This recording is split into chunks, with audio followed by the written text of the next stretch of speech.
अस्सलाम वालेकुम नाजरीन, मैं हूं जुनैद जमशेद। एक बार फिर आपकी खिदमत में हाज़िर हूं। तो आज हम हिबिस्कस की एक स्पीशीज़ से आपको मुतारिफ़ कराएंगे जो कि हाई ब्लड प्रेशर के मरीज़ वगैरह के लिए अच्छा होता है। इसके जो फूल की पत्तियां होती हैं इसकी टी बना के वो लोग पीते हैं और ये और अमराज के लिए भी बहुत बेहतरीन है, मुफीद है।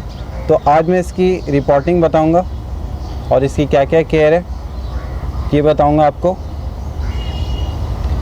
ये तकरीबन 4 कलर में होता है और अब तो इसके हाइब्रिड आ रहे हैं, उसमें मल्टी कलर्स वगैरह भी आ जाते हैं।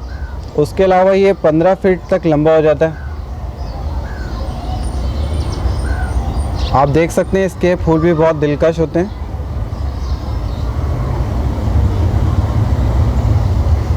तो हमने इसको 1 साल पहले कटिंग लगाई थी इसकी और अब आप देख सकते हैं ये कटिंग अच्छी खासी ग्रो कर गई है, लेकिन इसकी ग्रोथ थोड़ी मुतासिर हो गई है, रुक गई है। तो ये ग्रो नहीं कर रहा उस तरीके से जिस तरीके से इसको करना चाहिए। तो हम इसकी रूट्स देख लेते हैं।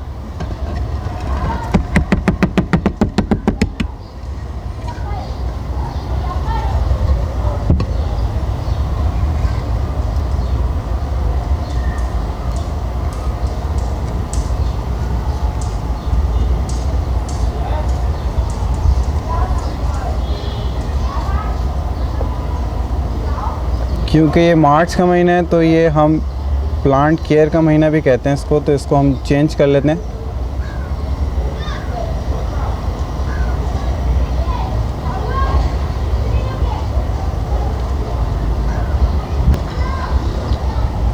तो आप लोग देख सकते हैं इसको हमने कटिंग से लगाया था और इसके अंदर आप लोग देख सकते हैं कि हेयर रूट ज़्यादा और टैप रूट कम है। तो जब तक इसकी टैप रूट नहीं आएंगी तो ये ग्रोथ प्रॉपर नहीं करेगा। तो इसकी हम मिट्टी चेंज कर देंगे, सॉइल चेंज कर देंगे। और आप लोगों ने देखा होगा कि मैंने इसकी पूरी मिट्टी नहीं झाड़ी है। अगर हम पूरी मिट्टी झाड़ देते हैं तो पौधा पूरा डिस्टर्ब हो जाता है, उसको नई सॉइल में एडजस्ट होने में टाइम लगता है। तो इसलिए मैंने इसकी पूरी मिट्टी नहीं झाड़ी है। और आप लोग देख सकते हैं इसकी मेन रूट जो है वो टेढ़ी हो गई है।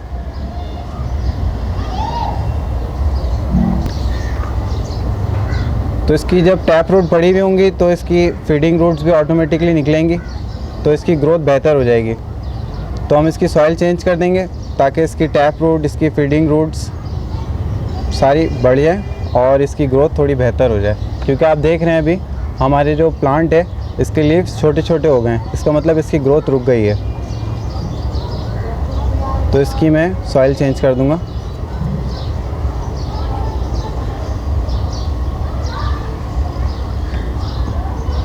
तो इसके अंदर हम आधा चम्मच DAP डालेंगे क्योंकि हमारा प्लांट ऑलरेडी उसकी ग्रोथ रुक गई है, तो हमें उसकी ग्रोथ को भी बूस्ट करना है। और हमने रिपोर्टिंग करते वक्त फर्टिलाइज़र डाल देते हैं।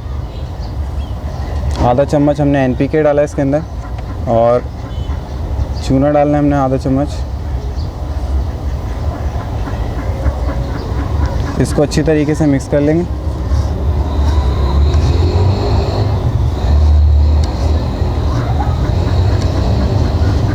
क्योंकि इस प्लांट की जड़ें ज़्यादा नहीं है तो मैं इसको इसी पॉट में लगाऊंगा जिस पॉट से निकला।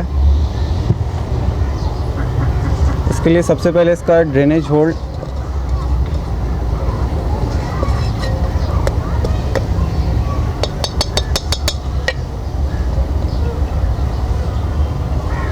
होल को हम कवर कर लेंगे। उसके बाद इसमें हम सॉइल डालेंगे।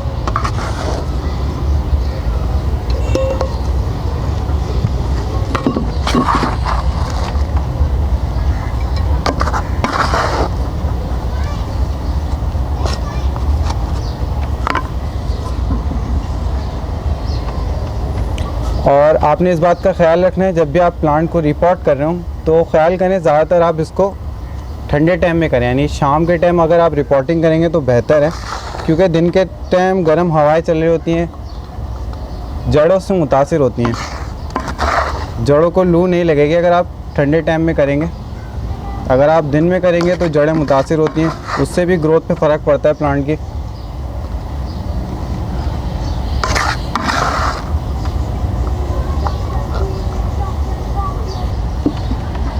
तो हमारा रोज़ मेलो लग गया है, जिसको चाइना रोज़ भी कहते हैं। इसमें हम पानी डाल देंगे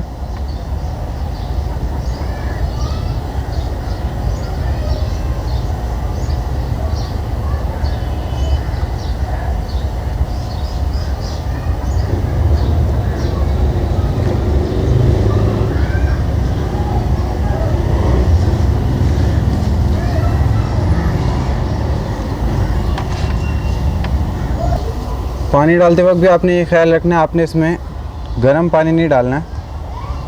अगर आपके पानी थोड़ा सा भी गर्म है या टेम्परेचर थोड़ा सा ज़्यादा है तो आपने अवॉइड करना है। आपने प्लांट में गर्म पानी बिल्कुल भी नहीं डालना है। और सॉइल जब हम लोग रिपोर्टिंग कर रहे होते हैं, हमारी सॉइल धूप वगैरह में पड़ी हुई होती है, वो भी गर्म हो जाती है, हम उसमें डायरेक्ट नहीं लगा सकते। हमने पहले सॉइल को कूल डाउन करना होता है, उसके बाद जाके लगाते हैं, वरना जड़ें मुतासिर होती हैं, इसकी ग्रोथ वगैरह पे फ़र्क पड़ता है।